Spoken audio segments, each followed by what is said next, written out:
As students, so we will going to discuss about factorial problem.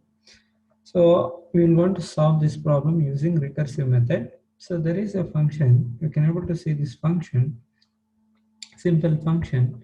So here, so they have given this function, mathematical function.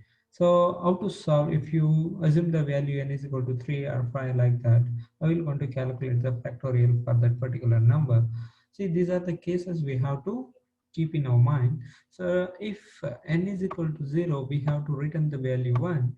If n is greater than 0, we have to return n into n minus 1 factorial. So that's what we have to do in the programming. That's why they have written this program very clearly. So by using this kind of technique, we can able to create the recursive call so that we can able to solve the problem very easily, very comfortably. So we're going to see this one in practical manner, but we can able to solve this problem using iterative method also. But this is also one kind of way we can able to use the recursive. Okay, so there are two techniques, iterative or recursive. Just I'm solving the problem using recursive method. Let's write a program on recursive method for factorial program. Factorial program using recursion and using functions and using functions. Okay, so here what I will going to do, so anyway I have to take one particular number, so that's why I will going to define a variable here, integer number like that I will going to declare. So otherwise you can take it as n, no problem. I will going to take n. So here again what I will going to do, so I will going to enter the number. So if I enter the number, it will going to take that particular number. So again it will going to um, evaluate it with that particular number. That's why printf.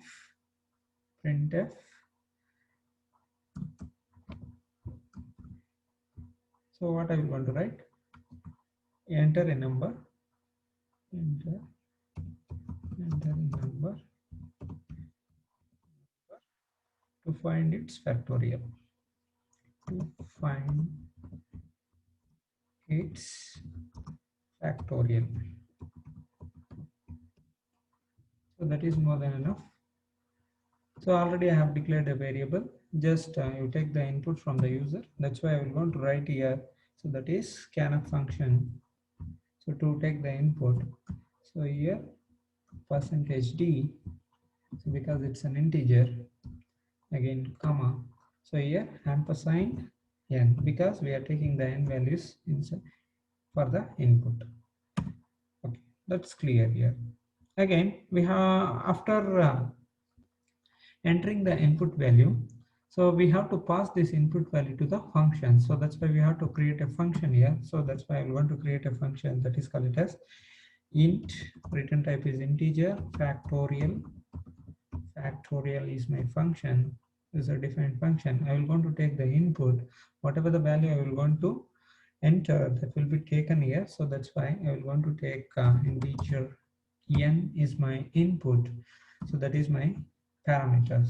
Actually this is called as formal parameter. I will going to create a calling function, that is I will want to copy this one, otherwise I will going to write here. So what I will want to do, before that just I wanted to, okay, it's okay, no problem. Factorial, again I will want to pass that value n, that is n, whatever value you will going to enter, so that will be passed through this factorial calling by calling function. Again this is my actual parameter here, n is my actual parameter. From this I will want to pass the data to actual formal parameter. So it will want to take the data, again it will going to proceed for computation. So that is very important, you need to understand it very clearly. So here, when I create a function, as per the definition, as per the mathematical expression, if we have to, if I take input value n, so if, so n is equal to, just I will want to compare with the 0, and I another condition I will want to create, n equal to 1. So just I wanted to return 1 as per the condition we have mentioned. We have seen that in the PPT. So that's why it will going to return 1. Okay. Again, if n is greater than 0 and 1, 0 or 1, so what will be the condition? That's what we have to prove it. So that's why else part, create a else part. Here we have to know that. So as per the definition, as per the expression, here we have to return, return. So give the bracket here again. So we know that n into factorial, sorry, factorial of n minus 1. So now you can able to see this very clearly. It indicates it's a recursive call because you can able to see the user defined function name is factorial. Again, that same function is calling inside the same function. Okay, so this calling function is inside the user defined function, so then it creates very clearly it is a recursive method. So this one you need to understand very clearly. Again, come back here. Here what I will going to do, suppose if it is a negative integer, what you will going to do? So that's what we have to understand. For every possible cases we have to create a conditions. So that's the reason why if it is a negative integer, what we have to do. So that's why what I will going to do, if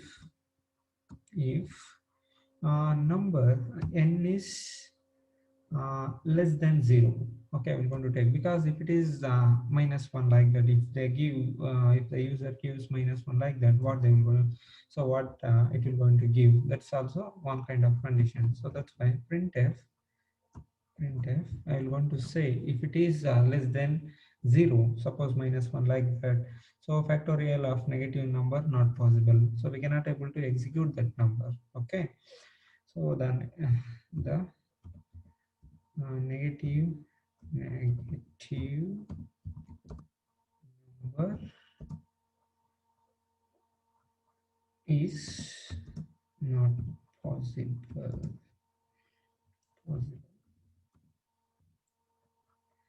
Or just you say the number is negative, can't be proceed, number is negative,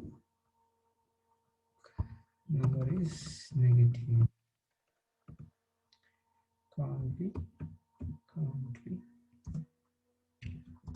computed. Okay, that's it, very simple one. It's semicolon, so termination is very important. I think you guys are understanding. If it is else part, if it is non-negative integer, okay, so then go to the else part. Again, here also create one condition. So here I will want to say very clearly, so we have to include in else part, that is our calling function. That's why what I will want to do, I will want to create a body for else. Again, here, so we can able to see already we have passing the parameter, actual parameter n value. So I wanted to, if it returns, uh, I wanted to have the result. That's why integer I will going to take result, result, result, result is equal to factorial of n. So that's fine. It's very clear. Again, finally,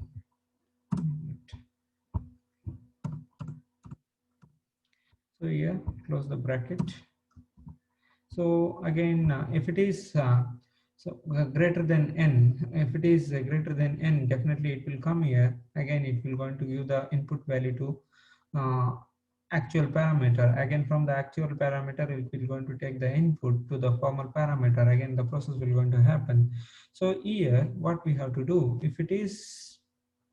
uh, if it is process, means we will going to get the returned answer. So that will be saved in the results. That's why finally you have to print the answer. Okay, printf, that's very important. Printf, the factorial of, you can able to see like this, factorial of factorial factorial of given, like that also you can able to write, no problem. Factorial of percentage d is percentage d. I will want to mention the number as well as result here. Okay, So just we'll go to this, semicolon, semicolon. Again n comma. So for which factorial, which for which number, what is the value we will going to calculate that. Finally, we will going to say result. So we will going to find the result. So let's check this. Before that, let's analyze this one. So after checking all the conditions, we will going to build this one. Again, we're going to run this. Let's see. So we have to enter the particular number. Suppose if I enter 5, so we'll go to what is the factorial for 5? 5 into 4 into 3 into 2 into 1. So let's see this one. So the factorial of 5 is 120. It's very clear saying that it is recursive as well as we are getting the answers. So this is how you're going to create a recursive column. Again, we can able to solve many programs using recursive method like tower of an eye. Again, Fibonacci series, all those things, real-time applications can be implemented through recursive. Again, we'll want to check for negative number as well. So here we'll want to see, so minus 22. So we can see that the number is negative, can't be proceed, can't be computed. So like that, this is everywhere you can able to find. If is number, if n value is 0, so we have to get the answer 1. So exactly, if n is equal to 0, so we are getting the answer. If n is equal to 1, so we are getting the answer. So that's very clear. So it is doing recursive thing. So this is very important. This is a recursive call we are making over here. So this is all about recursive function. Thank you. Thank you very much.